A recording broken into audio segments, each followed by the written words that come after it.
Bom, obrigada pela presença de todos, mais esse painel aqui do dia. Esse é o painel em que a gente vai discutir um pouco o Poder Judiciário e o peso que a mão do nosso sistema de justiça tem para a economia e, principalmente, a imprevisibilidade que ele traz para a gente, e ainda como esse mesmo sistema de justiça que nos traz também nos dá tantas arritmias cardíacas, pode e tem trabalhado também para esclarecer, melhorar e contribuir para que o país funcione de alguma forma, né? Um exemplo disso, acho que a gente precisa citar, é o tempo da pandemia, né, em que muito do que aconteceu no Brasil e na economia foi decidido em tribunais, né?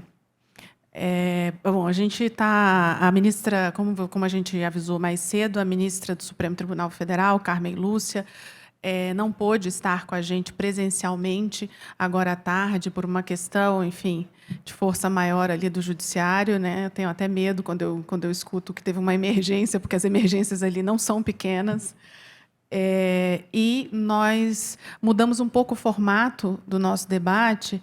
A ministra mandou um vídeo que a gente vai assistir agora, com, enfim, algumas reflexões que nós colocamos para ela. E eu tenho muito orgulho de dizer para vocês que se junta a nós também para trazer uma nova perspectiva dessa atuação judicial, a doutora Luísa Frischheisen. Eu estou treinando isso há muitos dias.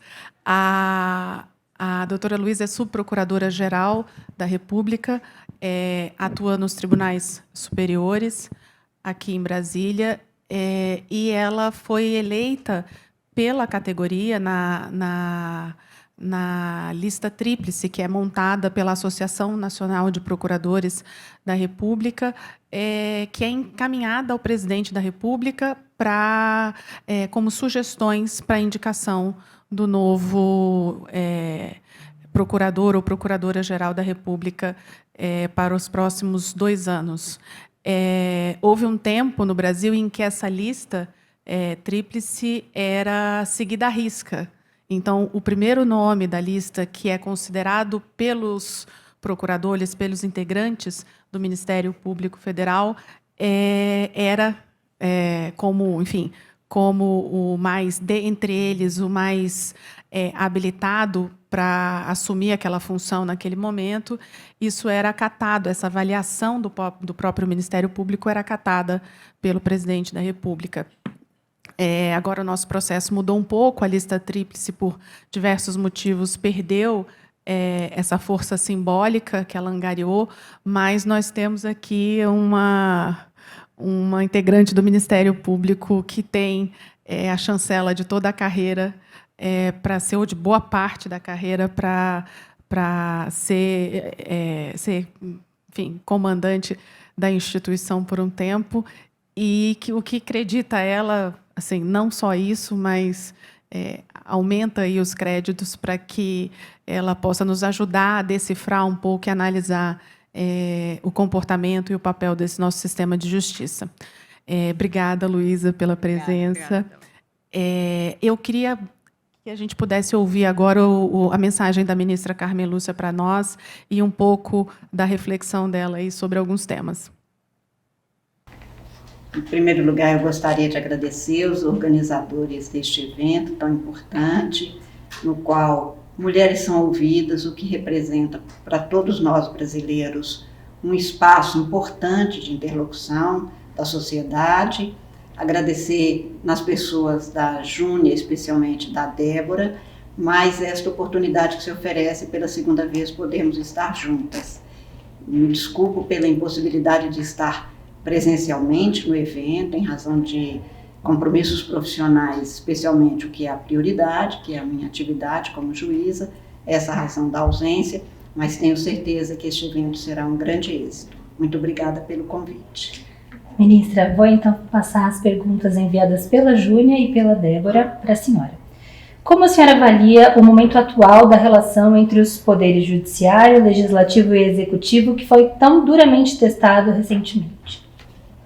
Acho que o desequilíbrio havido num determinado momento, triste certamente, porque num Estado constitucional democrático não precisa de haver, nem pode haver, a Constituição estabelece a harmonia entre os poderes, com o resguardo da independência de cada um deles, e o que vejo hoje é a retomada exatamente do equilíbrio constitucional necessário para que a democracia se exerça plenamente, institucionalmente, socialmente, economicamente, politicamente, para que a gente tenha possibilidade de uma convivência pacífica.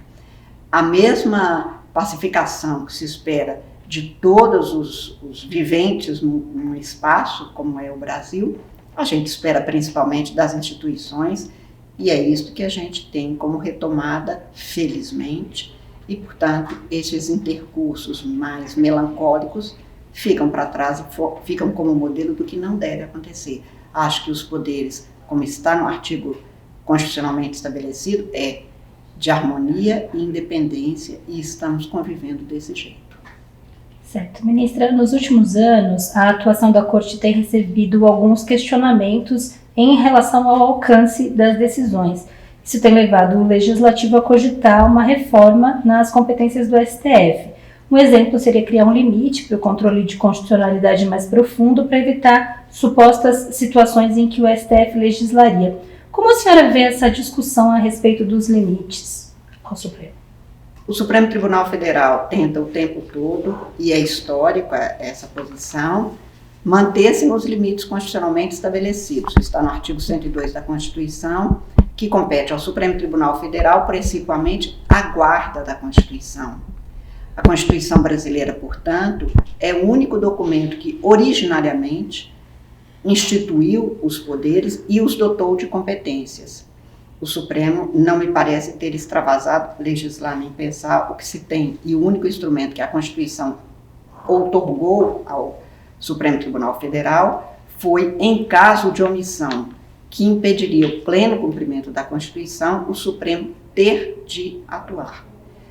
Qualquer coisa que não seja na contenção do que se estabelece na Constituição é que seria uma exorbitância. Não me parece que, a não ser num caso que foi mais polêmico, e mais polêmico socialmente, menos que juridicamente, que foi ao fixar a aplicação da legislação em casos de crimes praticados por preconceito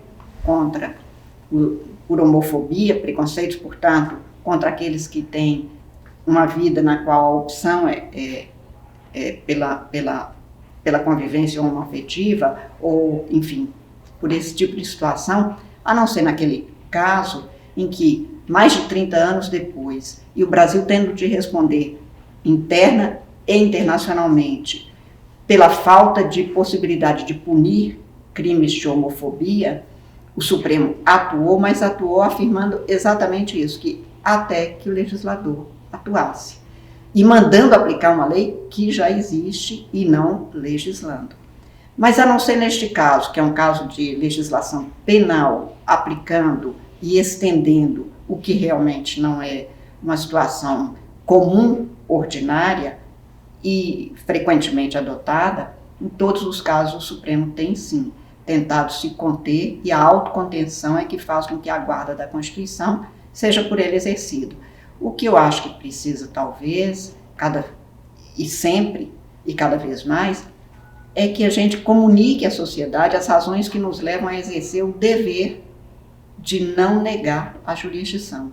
Quando alguém procura o partido político, o governador, o presidente da República, que são autoridades que têm a possibilidade de ingressar em juízo para controle de constitucionalidade e, sem ser provocado, o Supremo não pode atuar e não atua. Portanto, sempre é uma resposta à jurisdição que se requer, que se pleiteia. A não ser que haja essa provocação, nós não temos nem exercício de controle de constitucionalidade. Não é que não possa nunca ter reforma, nós temos e tivemos. Em 2004, nós tivemos uma reforma constitucional importante, criando o Conselho Nacional de Justiça, estabelecendo novas regras, por exemplo, a arguição de descumprimento de preceito fundamental, que é mais um instrumento de controle de constitucionalidade, pelo próprio Congresso Nacional. O que não se cogita, de jeito nenhum, é de uma atuação tida como reforma, mas que seria antidemocrática e inconstitucional, de limitar ao ponto de esvaziar a competência de controle de constitucionalidade, que no mundo inteiro, e desde o século XIX, é exercido pelos tribunais constitucionais, como aqui é no caso de um controle abstrato pelo Supremo Tribunal Federal. Certo. Ministra, o presidente Lula caminha para indicar o segundo ministro do Supremo em seu primeiro ano de governo, com a aposentadoria da presidente da Corte, a ministra Rosa Weber. As últimas indicações seguiram um perfil de juristas homens com menos de 50 anos. O que falta no STF para representar melhor a sociedade em que vivemos hoje? O Supremo tem uma legitimidade que a gente chama de racional, ou seja, o presidente da República tem a atribuição, o direito de escolher segundo os critérios por ele estabelecidos, obedecidas às condições constitucionais. A idade mínima e máxima, claro, o conhecimento, notável saber jurídico e a reputação ilibada. Os ministros que foram escolhidos dispõem dessas condições, nunca se, em algum momento, arguiu que algum deles não tivesse. A representação de que se fala é talvez um Supremo Tribunal que tivesse uma pluralidade de todas as cores, formas, gênero que se tem na sociedade brasileira. Imagino que seja isso a representação de que se cogita aqui.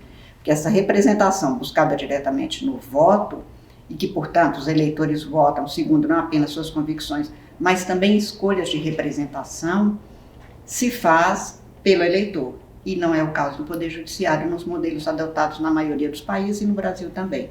Portanto, quando se fala que o Supremo deveria ter essa representação, nós queremos é que a sociedade chegue a ter advogados, juízes, membros do Ministério Público com estas condições que podem levar o presidente a, de todas as formas, escolher entre os brasileiros, mulheres, negros, de qualquer crença, indígenas, todos possam compor e se fazer presentes e a sociedade se vê neste grupo.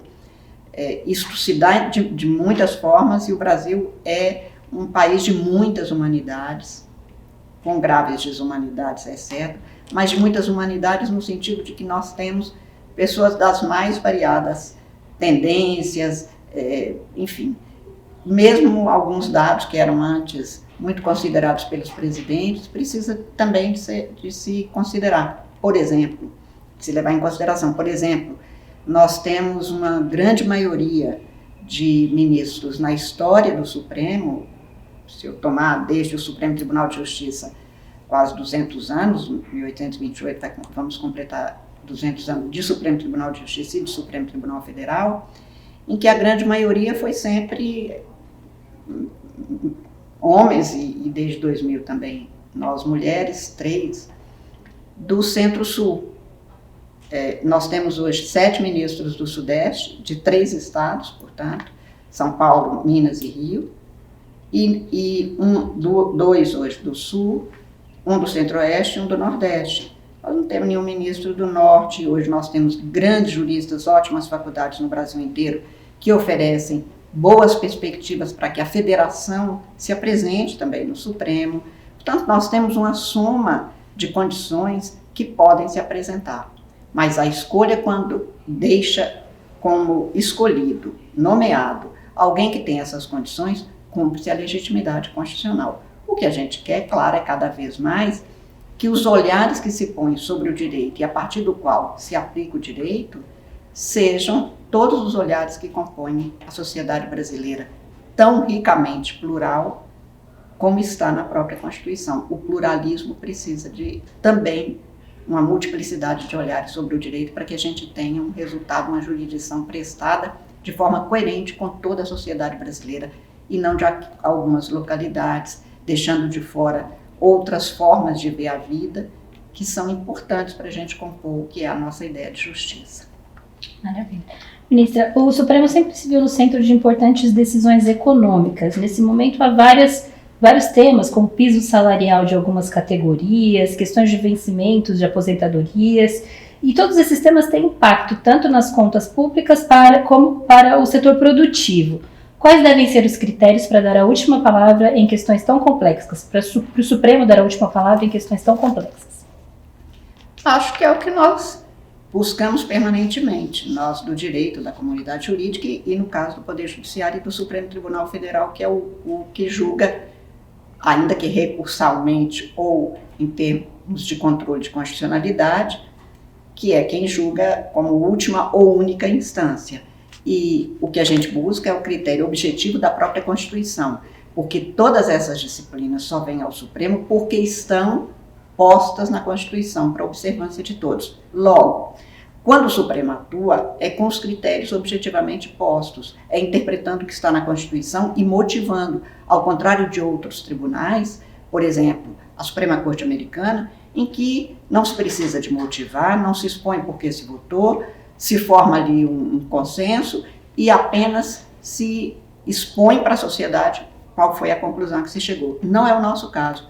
O nosso modelo tem de motivar a decisão, motivarem os votos, o voto condutor, se me põe de acordo com outro julgador, e publica-se isso, tudo isso é feito de maneira pública, e para isso e por isso nós temos que ter critérios objetivos da Constituição. Claro que uma Constituição que tem um título próprio da ordem econômica, ela trata de temas que impactam diretamente na economia e no setor produtivo. E por isso é que nós ouvimos especialistas quando as questões são complexas. Por isso hoje nós temos uma legislação que permite audiências públicas com os setores que estão diretamente interessados e que podem nos oferecer subsídios, achegas, para que a gente possa conhecer a matéria, inclusive os impactos, na hora de interpretar a Constituição, mas o critério é constitucional. Aí não há nenhuma possibilidade de se fugir disso. Nós somos juízes constitucionais. Obrigada, ministra. Eu que agradeço enormemente, mais uma vez, a possibilidade e a honra de ter sido lembrada para estar aqui, com as minhas desculpas reiteradas pela impossibilidade da presença física. Muito obrigada a todos. Mais uma vez, obrigada para a ministra Carmen Lúcia e a equipe dela que batalhou para a gente ter esse material tão rico aqui conosco. Júnia. Obrigada pela presença virtual da ministra Carmen Lúcia. É fresquinho isso, foi gravado hoje, não tem nem uma hora, então é quase uma participação ao vivo dela, né? Então a gente agradece a atenção da ministra, que não pôde participar de última hora. E eu queria pegar, procuradora Luísa, esse gancho da última pergunta para a ministra e querer explorar um pouco a visão do Ministério Público a respeito dessa visão que o governo tem apresentado, principalmente pelo Ministério da Fazenda, de que é preciso que o país enfrente distorções tributárias, enfrente problemas que eles têm chamado de jabutis, que são benefícios que são direcionados apenas a certos setores da sociedade e acabam impactando os demais, né? Então, a gente está num momento agora de busca por receitas, a Fazenda tem isso como claro objetivo, para que entregue um orçamento equilibrado e possa fazer também uma política fiscal responsável, mas, ao mesmo tempo, com o que a gente viu desde o ano passado com a PEC da transição, aumento do gasto social, investimento público, etc. E aí, só citando duas decisões recentes que a gente teve, né, mais no começo do ano, por parte do Supremo, a retirada do ICMS da base de cálculo do PIS/COFINS e agora pelo STJ, há cerca de 2 meses, a retirada do ICMS da base da CSLL e do RPJ. Queria saber a visão do Ministério Público a respeito dessa perseguição das distorções que o Ministério da Fazenda tem levado adiante nessa busca para reequilibrar o orçamento público. Obrigada. Bom, obrigado. Boa tarde para todas e todos que estão aqui. Agradecer o convite da Débora. Quando ela me perguntou, e Débora, o papel do Ministério Público no sistema de justiça talvez não seja lá muito o que as pessoas estão acostumadas a ouvir. Eu cheguei um pouco mais cedo, ouvi aqui o painel anterior. Acho que eu vou fazer primeiro um pouquinho um apanhado anterior, até a partir da fala da ministra Carmen. O que acontece? Primeira coisa que é importante dizer é que o acesso aos... quando a gente fala... Eu uso muito a expressão sistema de justiça, né? Então, essa expressão sistema de justiça, ela vai englobar o Poder Judiciário, que é inerte, no sentido de que ele não dá início a nada, são as partes que dão início a alguma coisa, e dentro do sistema de justiça nós vamos ter os outros atores, né, que são o Ministério Público, que vai atuar especialmente na área criminal. Então, quando a gente fala em sistema de justiça criminal, necessariamente tem o Ministério Público, mas também em ações civis públicas, em tutela coletiva, quase sempre relacionado a políticas públicas de direitos sociais ou de reconhecimento de direitos individuais, os advogados públicos e privados, né? E aí, nos públicos, nós vamos ter um impacto também muito nessa discussão das defensorias públicas, porque as defensorias públicas, hoje, também trabalham com questões coletivas. Na democracia, o sistema de justiça ele faz parte da democracia. Não tem democracia sem sistema de justiça. Então, você não pode pensar que algo que acontece nas relações privadas ou nas relações públicas vai deixar de ser levado ao judiciário.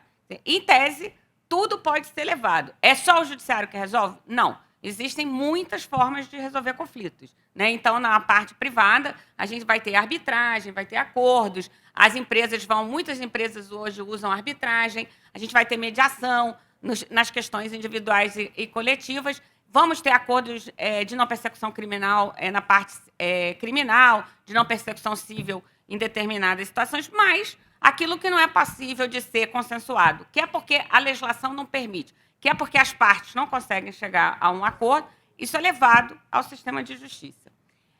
Muitas dessas questões, e aí entrando, o Ministério Público, por exemplo, ele não vai atuar em tudo.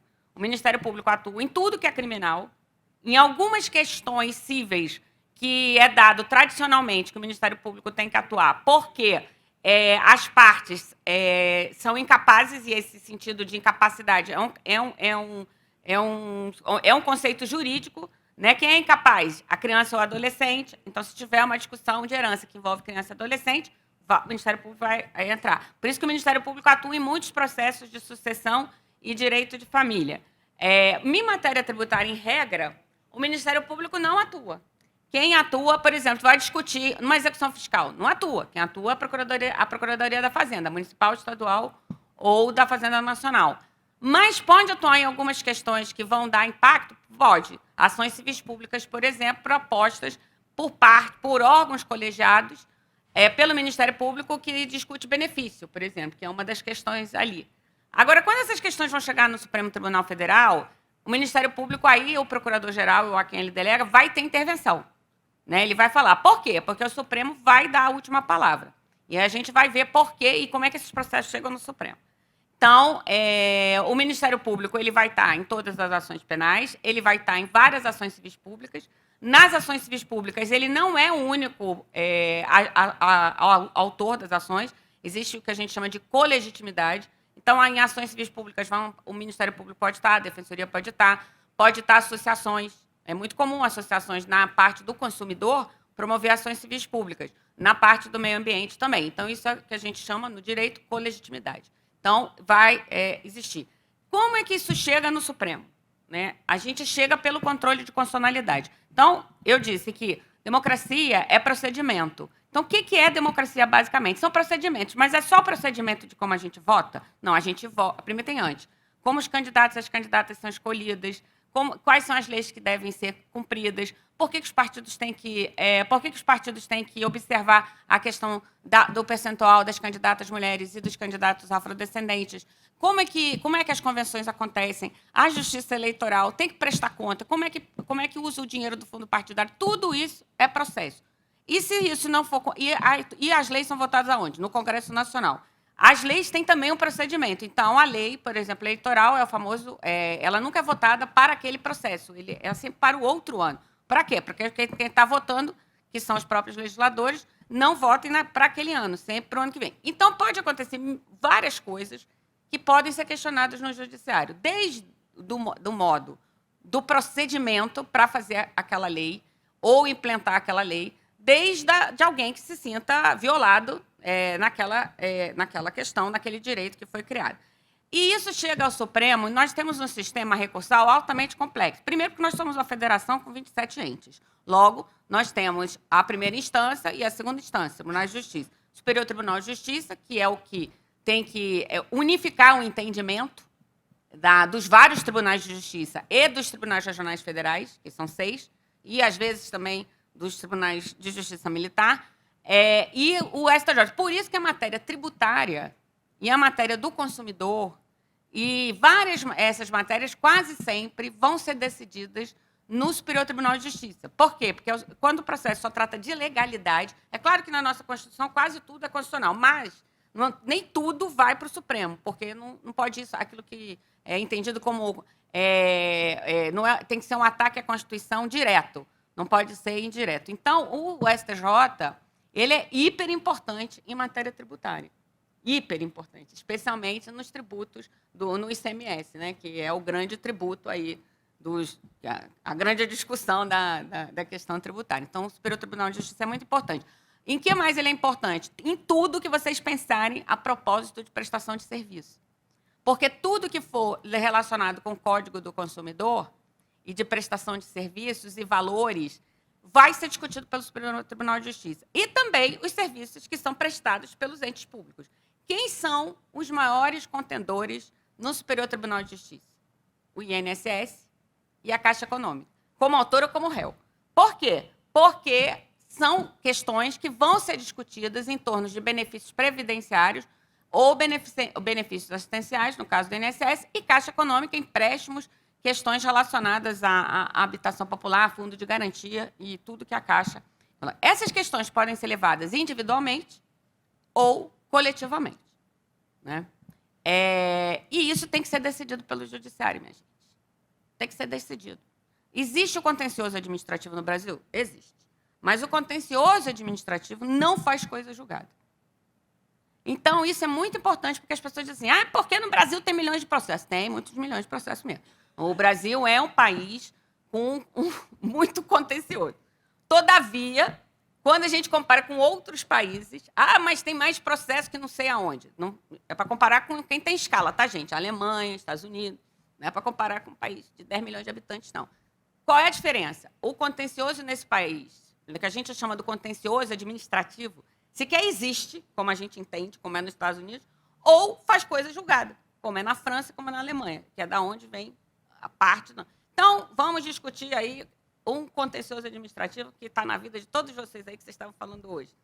O CARF. O que é o CARF? O CARF nada mais é do que um contencioso administrativo. Então, a Receita Federal vai lá e autua, ele autua, diz que paga tributo, aí vai, aí vai discutindo administrativamente na Receita Federal. Aí chega no CARF.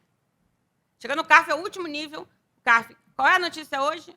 A União vai ganhar um dinheirinho aí da Petrobras, que está devendo 30 bilhões de tributos. Dinheirinho aí. Veja que é a União que está discutindo com a Petrobras, né? A Sociedade de Economia Mista. E aí, o que acontece? E vamos supor, e aí tem o tal do voto de Minerva, né? Que foi derrubado e agora está se discutindo. Só depois que acabar tudo isso aí, que vai ser feita a representação para o Ministério Público Federal para ver se tem crime de sonegação fiscal. Mas acabou? Não. A empresa pode ir lá na Justiça Federal e discutir, né?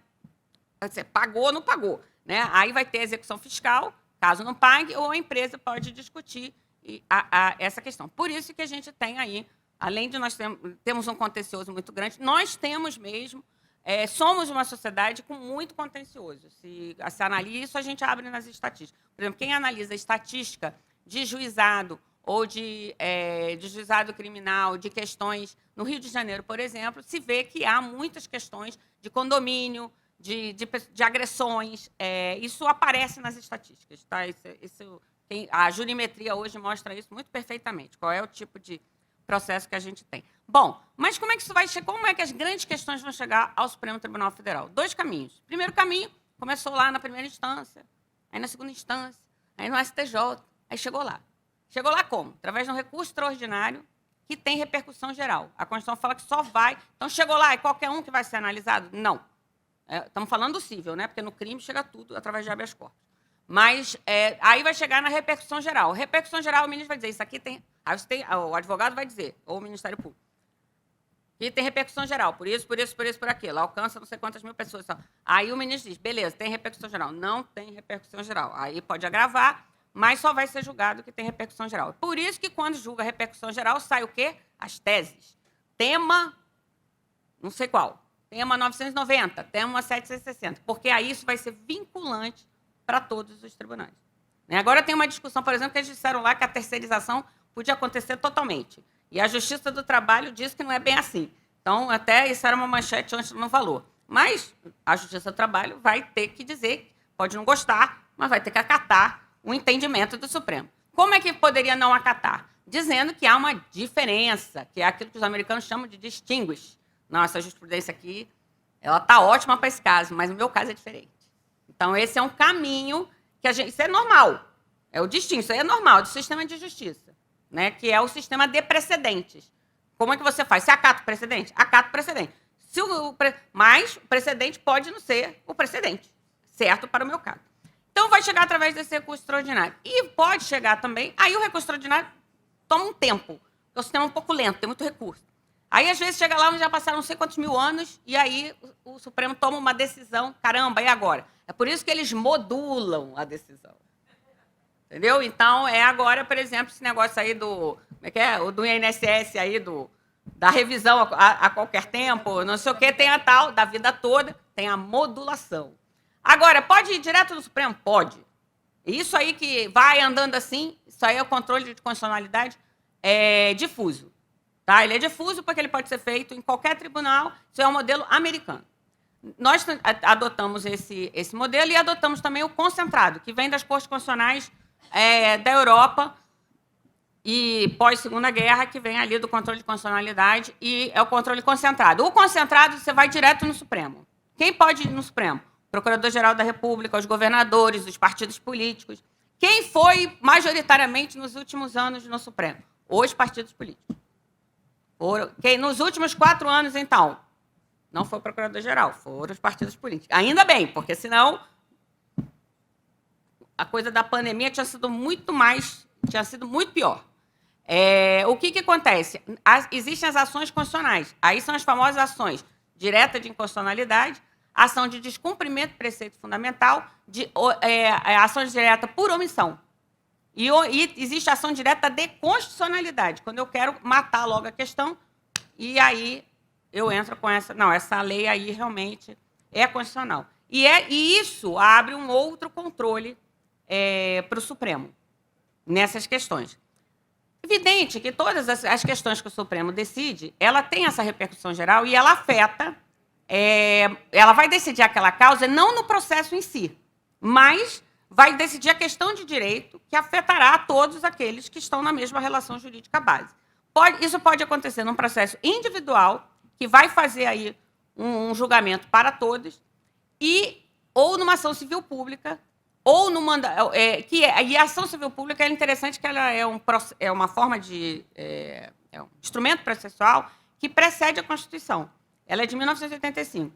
Da onde saiu a ação civil pública? Das famosas class actions americanas e das ações coletivas do direito europeu, que você conseguia, através de uma única ação, resolver. Elas eram feitas para quê? Para reconhecer direitos do consumidor e do meio ambiente, em regra.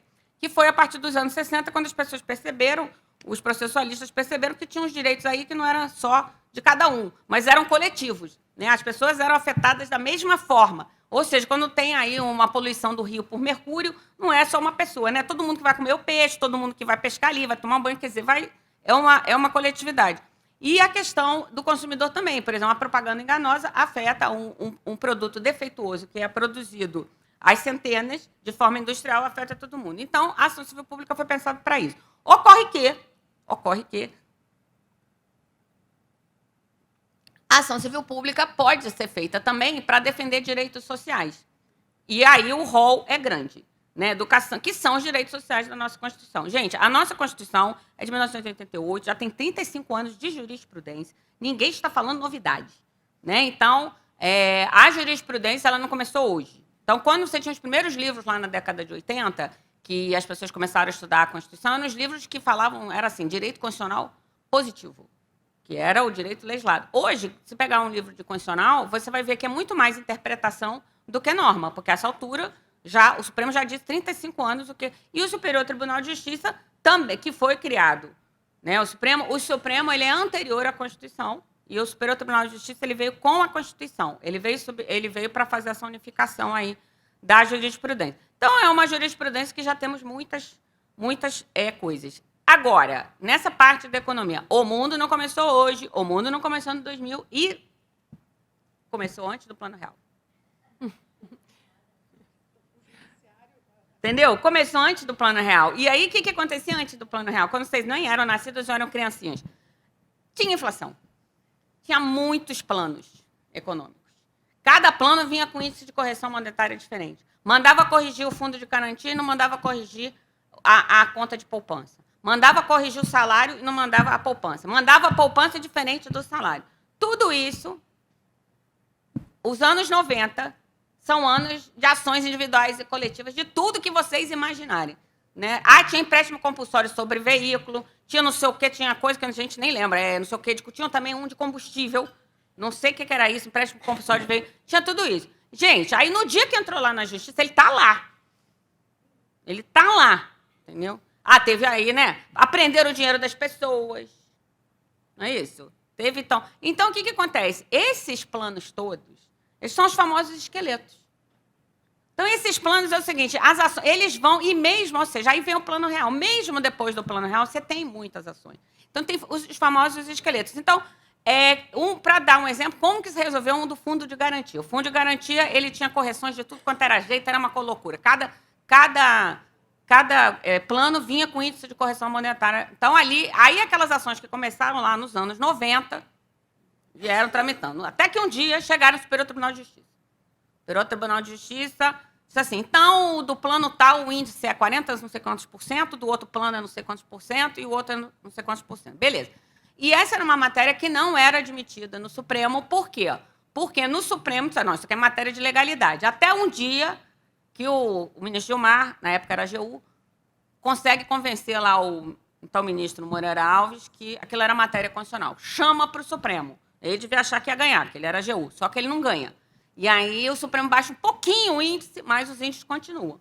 Aí o que faz? Uma lei, foi feita uma lei para criar... Aí nisso existiam literalmente milhões de ações.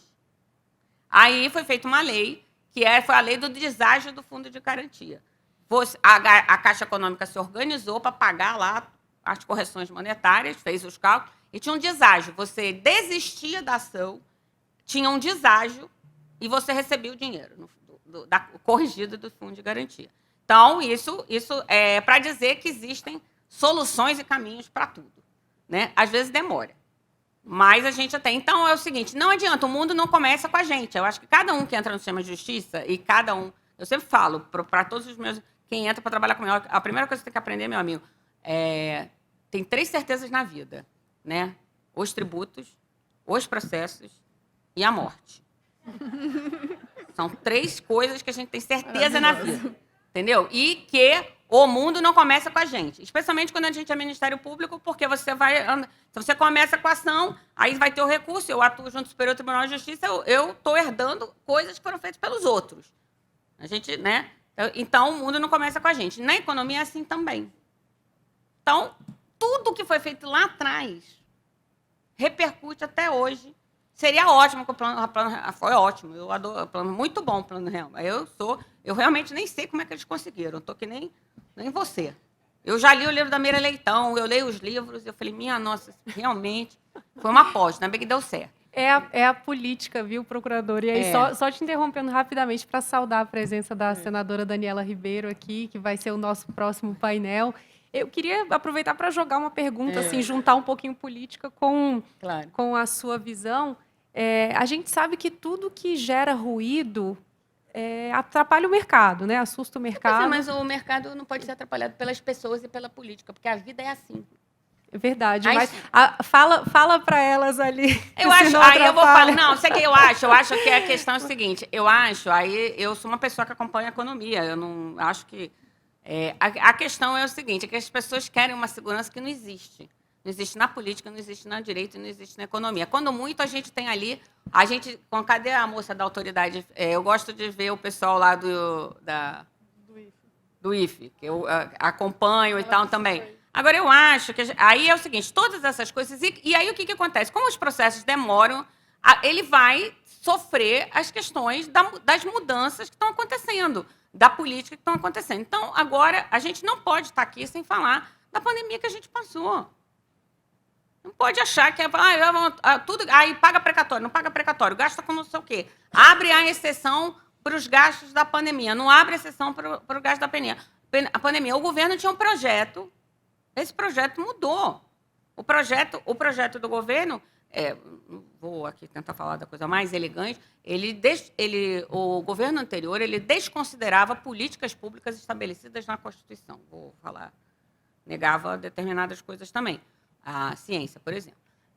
O governo atual é um governo que tem uma visão de políticas públicas absolutamente diferente do que o governo que passou. Mas o governo é só executivo? Não. O governo é também legislativo. E aí ele vai negociar. Ainda mais num tempo... E também não é possível falar de nada que a gente está falando aqui sem falar como o orçamento se dá hoje. Das emendas. O orçamento hoje ele foi modificado, é uma forma de orçamento que é dividido, literalmente dividido, entre o executivo e o legislativo. Porque as emendas que levam para os parlamentares, eles podem fazer as emendas parlamentares, mas eles não estão alinhados necessariamente a uma política pública mais geral. Então, isso também tem diferença. Por isso que a Constituição acaba fixando... e tem os percentuais que são fixados na Constituição. Vejam que saúde e educação. Só que mesmo esses percentuais, com o tempo que passa, eles sofrem alterações, porque no município você pode ter mais crianças e outro mais idosos, e a política de saúde vai ser diferente. A questão da educação é a mesma coisa. Então, a política está aí também para poder fazer os diálogos necessários para a modificação das condições de cada uma das sociedades. E aí, tudo abala o mercado. Fazer o quê? Procuradora, a gente teve momentos em que realmente a relação, inclusive, do Ministério Público com a política gerou muito ruído, muito estresse, falou-se muito em criminalização da política, principalmente durante o período da Lava Jato. Uhum. Esse momento foi sucedido por um período em que houve o contrário, uma crítica a uma suposta omissão por parte do Ministério Público nessa questão criminal. Qual é o momento que a senhora prevê para o futuro, ou que espera que o Ministério Público abra de caminho nessa nova gestão que vai se iniciar agora no segundo semestre? Eu acho que... Eu queria adicionar a essa pergunta da Júnia também uma reflexão sobre o papel do legislativo de repensar, e eu acho que em alguns momentos o legislativo tem tido essa vontade de repensar um pouco as competências e a profundidade da atuação do Ministério Público. Então, eu espero que agora a gente... Bom, eu estou no Ministério Público há... Eu entrei no Ministério Público em 1992, gente. Então, eu tenho 31 anos de Ministério Público. Então, eu já vi muitas coisas, né? Eu espero... Agora, o nosso melhor papel é um papel de equilíbrio, ou seja, que a gente exerça a nossa função dentro da Constituição, na parte criminal, que é uma função da qual a gente não pode se eximir. Né? Porque não cabe... No Ministério Público e na magistratura, se chegou alguma coisa para a gente, chega muita coisa, são as representações, né, as notícias fatos, eu não posso dizer, aqui eu não estou com vontade de fazer isso aqui, não, aqui por engano. Não dá. Eu tenho que fazer alguma coisa com aquilo. E se aquilo for crime, eu tenho que investigar. Né? A mesma coisa a polícia e os outros órgãos de fiscalização. Agora, houve um esvaziamento de alguns órgãos de fiscalização, por exemplo, como a gente está vendo aqui, que a gente viu, foi o IBAMA, a Polícia Federal, o ICMBio, e que a gente viu como isso tem que ser recuperado. Na questão, vou citar a questão dos Yanomamis, porque os colegas estavam atuando lá em Roraima, tinham várias decisões judiciais que não estavam sendo cumpridas. Então, eu acho que a gente tem aí um estoque, para usar a palavra, tem um estoque aí de questões que tem que ser corrigidas, entendeu? E não é pouco. E essa questão, hoje em dia, da região norte, especialmente do crime na região norte, ela está imbricada e financiada por tráfico de drogas, por tráfico de madeira, por tráfico de espécimes exóticas. Não é as facções estão agindo realmente. Então, eu espero que a gente tenha um equilíbrio, né? Mas o Ministério Público Federal e os Ministérios Públicos Estaduais têm uma obrigação constitucional. E, por outro lado, determinadas obrigações constitucionais, elas impõem que nós trabalhemos pelo reconhecimento de direitos. Por exemplo, a questão das ações afirmativas. Quando tudo começou lá atrás, em 2000, nas universidades, o Ministério Público Federal fez ações para que as ações afirmativas fossem reconhecidas. E é evidente que isso, hoje, parece uma política de bons resultados. Eu sou uma grande defensora. A lei o Estatuto da Igualdade vem muito depois das universidades que começaram a adotar. O UNB foi pioneira, a UERJ foi pioneira, e a UERJ, né, do Rio de Janeiro, a UERJ foi super pioneira. A UERJ já tinha lei quando ninguém tinha. A Assembleia Estadual do Rio de Janeiro tinha feito lei. A São Paulo, por seu lado, as estaduais só foram adotar não tem nem 10 anos. Então, a gente atuava muito fortemente favorável às ações afirmativas. O reconhecimento de união estável de pessoas do mesmo sexo, ela veio em ações civis públicas do Ministério Público, muito antes do reconhecimento da união estável pelo Supremo Tribunal Federal. E nessa questão que a ministra... E tudo isso é dizer assim, mas isso não gera custo. Não, gera, porque gera reconhecimento de direitos. Ninguém vai... não existe o não custo. Então, inclusive, é por isso que, na questão, por exemplo, do processo da pequena quantidade de drogas, se usa tanto isso. Para que mover a máquina para isso, se isso é tão pequena quantidade que deveria ser uso? Para isso, o sistema de justiça usa uma questão chamada princípio da insignificância. O que é o princípio da insignificância? Aquilo, em tese, pode ser crime? Pode. Mas mover a máquina para punir aquilo é muito mais custoso do que a proteção, entre aspas, do bem jurídico através da lei penal. Aí vai se usar outras coisas, acordo de não persecução penal, ritos sumários, etc. Mas eu acho que o que impacta muito, que as pessoas falam muito, é quando o Supremo chega no Supremo, e também no STJ, políticas públicas. Né? Então, essa coisa da política pública e que é a escolha da discricionariedade, se aquilo está criando ou não está criando uma despesa. E, obviamente, que a despesa do Estado tem que ter previsto em orçamento. Então, mas é importante lembrar, e vou falar de uma daqui que está sempre, que é a questão da saúde. Quando a Constituição veio e diz a saúde é direito de todos, ela não esclareceu lá muito bem se o acesso a medicamentos fazia parte desse direito à saúde. Aí, o que aconteceu? A gente teve a epidemia da AIDS, final dos anos 80. E aí, as primeiras ações que levam à questão do se é o medicamento ou não são de membros, são de pessoas, de associações que atuavam em prol de quem era HIV positivo. E o ministro Serra, né, ele era ministro da Saúde no governo Fernando Henrique. E aí ele traz para dentro do poder do sistema de saúde o acesso ao medicamento, a AIDS, o que se tornou uma política super reconhecida do acesso aos medicamentos. E depois se discutiu a quebra das patentes. Por quê? Porque isso permitiria que os remédios... Então, isso começa com o movimento da sociedade civil. Então, também é importante que muitas das questões, elas não começam agora, eu vou criar um direito.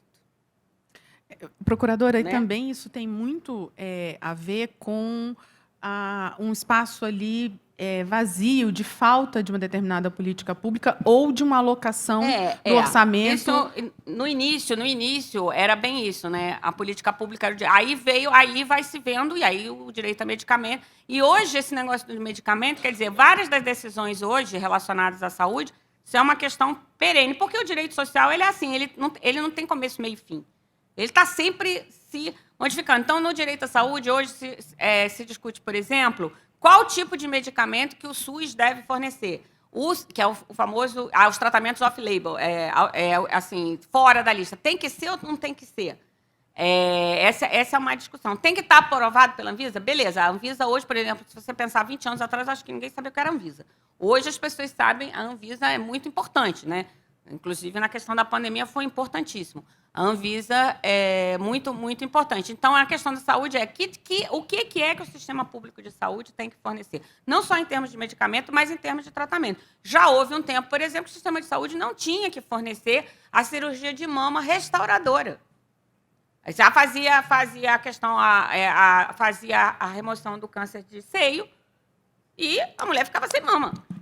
Porque Aí não, é reparador. E aí isso vai também para os planos de saúde. Essa discussão também tem plano de saúde. Aí também o que o plano de saúde tem que ressarcir ao SUS, porque na hora do vamos ver, vai para o SUS. Então tem essa questão. A questão da revisão dos benefícios do INSS passa muito por isso. Porque se os benefícios tivessem sido dados a tempo e hora, não tinha correção monetária, né? 20 anos depois. E também, se alguns direitos tivessem sido reconhecidos, não tinha a quantidade de precatórios. Muitos dos precatórios são os famosos esqueletos. Você vai ver lá o precatório, não, porque não sei um ano, não sei qual, a categoria XYZ teve o aumento de 28%, né, na inflação. Mas os militares tiveram, mas os civis não tiveram. Aí vem o negócio. E aí você tem os pagamentos administrativos, mas muitas vezes você tem os precatórios. Precatório quase nunca é individual. Precatório quase sempre é coletivo. Ou seja, claro que o recebimento vai ser individual, mas quase nunca é só uma pessoa. É sempre um conjunto de pessoas. Então, talvez a gente tenha que pensar em prevenir isso, né? Em prevenir. Então, pagar assim as coisas corretas a tempo e hora, talvez, depois de uma discussão, talvez ajude. E é por isso, inclusive, que determinados órgãos públicos vão, passado um tempo, até se discute muito isso. O INSS e a AGU podem desistir dos recursos e não ter mais as ações. Mas, por outro lado, alguma hora vai ter que pagar. E é evidente que esse pagamento não tem que estar previsto no orçamento. Então, quando a gente fala de política pública, há muitos julgados do Supremo. O Supremo tem vários julgados que eles reconhecem, que se chamava a judicialização ou a justiciabilidade dos direitos. E aí você pode fazer isso e você faz a questão da inadimplência, da insuficiência ou da inadequação da política pública. No início, você tinha a inadimplência, porque você não tinha os marcos normativos, as leis que... Hoje em dia você tem marco normativo para tudo. E aí a insuficiência.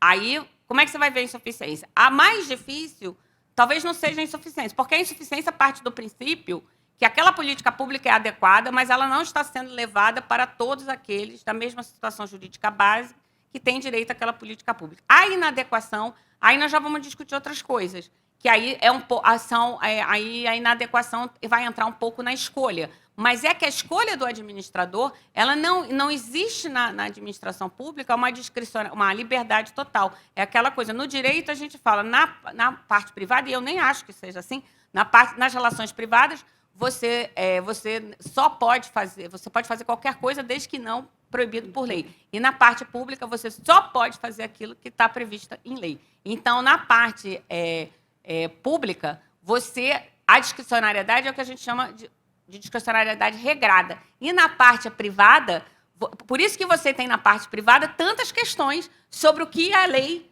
pode proibir. Né? Então, hoje, a gente tem muitas questões relacionadas a isso, né? Do que a lei pode... porque o que a lei vai proteger e o que eu posso, a minha liberdade pode. Que toda a discussão do uso de drogas, por exemplo, tem a ver com isso. Né? Por outro lado, toda a proteção das mulheres e das meninas na Lei Maria da Penha é justamente porque a violência doméstica não pode existir. Então, e daí, né, você tem a criminalização e, na parte das medidas protetivas, você tem para evitar que chegue a um crime.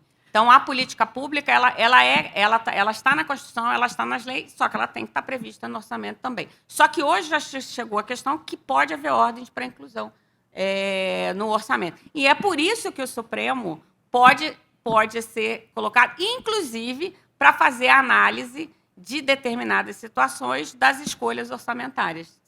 Por quê? Porque existe a lei anterior, que é a Lei de Diretrizes e Bases. Então, as escolhas orçamentárias têm que ser com a lei da LDO. E também com as escolhas constitucionais, porque a Constituição já faz determinadas escolhas.